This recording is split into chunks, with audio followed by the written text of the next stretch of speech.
There are 4 habits that will shut down God's blessings in your life faster than anything else. And if you don't stop them before it's too late, you'll find yourself in the same position as the Israelites, wandering in circles, wondering why God feels distant.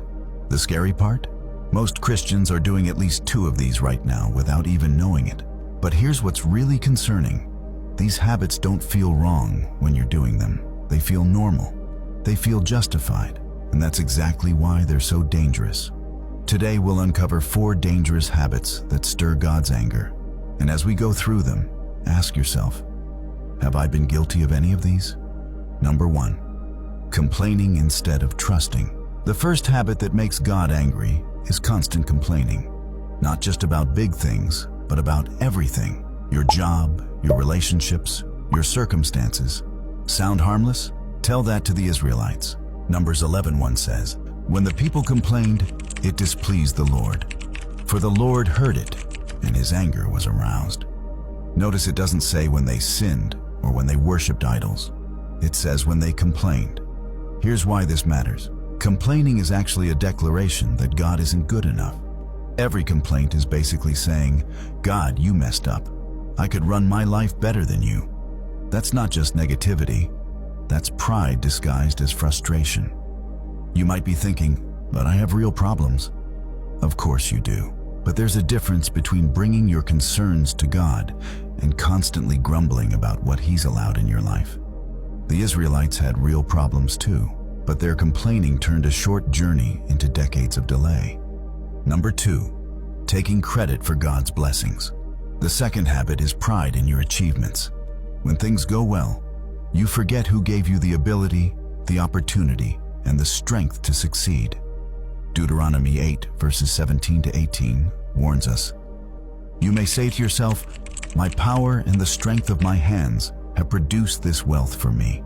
But remember the Lord your God, for it is He who gives you the ability to produce wealth." This habit is sneaky because it feels like confidence. You work hard, you see results, and you naturally think, "I did that." But that's exactly what made God angry with King Nebuchadnezzar. Daniel 4 tells us that God literally drove him insane until he acknowledged that all his power came from heaven. When you take credit for God's blessings, you're essentially pushing him out of your success story. And here's what happens next. He stops blessing what you're trying to take credit for. Number 3, ignoring people in need. The third habit that makes God furious is becoming so focused on your own life that you stop seeing people who need help. Remember what Jesus said would happen to those who ignore the needy? Matthew chapter 25, verses 41 to 42. "Depart from me, you who are cursed, into the eternal fire prepared for the devil and his angels. For I was hungry, and you gave me nothing to eat. I was thirsty, and you gave me nothing to drink." But here's the thing. This isn't just about money. It's about becoming so self-absorbed that you stop noticing when people around you are struggling. Your coworker who's going through a divorce, your neighbor who just lost a job, the person at church who always sits alone. This habit develops slowly.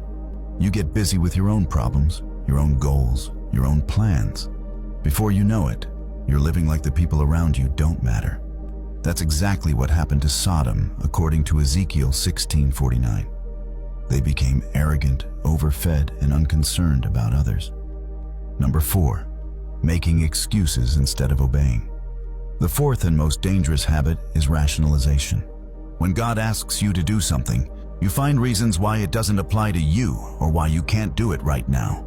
King Saul lost his kingdom because of this habit. When God told him to completely destroy the Amalekites, Saul decided to keep the best livestock for sacrificing to the Lord.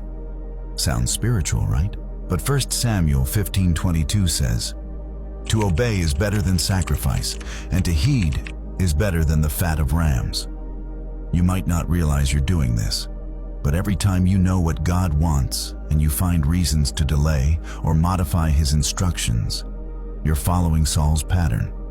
Maybe God's been telling you to forgive someone, but you're waiting for them to apologize first. Maybe He's calling you to be more generous, but you're waiting until you have enough money. Here's what's terrifying about this habit. It feels wise. It feels responsible. You're not rejecting God, you're just being practical. But that's exactly what makes it so deadly. Partial obedience is still disobedience. Notice something about all 4 habits? They don't feel like rebellion, they feel justified. Complaining feels like venting. Taking credit feels like confidence. Ignoring others feels like focusing. Making excuses feels like wisdom. But here's what happens when these habits take root. God starts to distance himself, not because he doesn't love you, but because these patterns make it impossible for him to bless you the way he wants to. Think about it. How can God trust you with more if you complain about what you already have? How can he bless your efforts if you take all the credit? How can he use you to help others if you don't even see them? How can he guide your life if you rationalize away his clear instructions? This is why the Israelites wandered for 40 years. This is why some believers feel stuck in the same struggles year after year. These habits create a ceiling on God's blessings in your life. But here's the hope that changes everything. God's anger isn't permanent, it's corrective. He's not trying to destroy you, he's trying to destroy what's destroying you.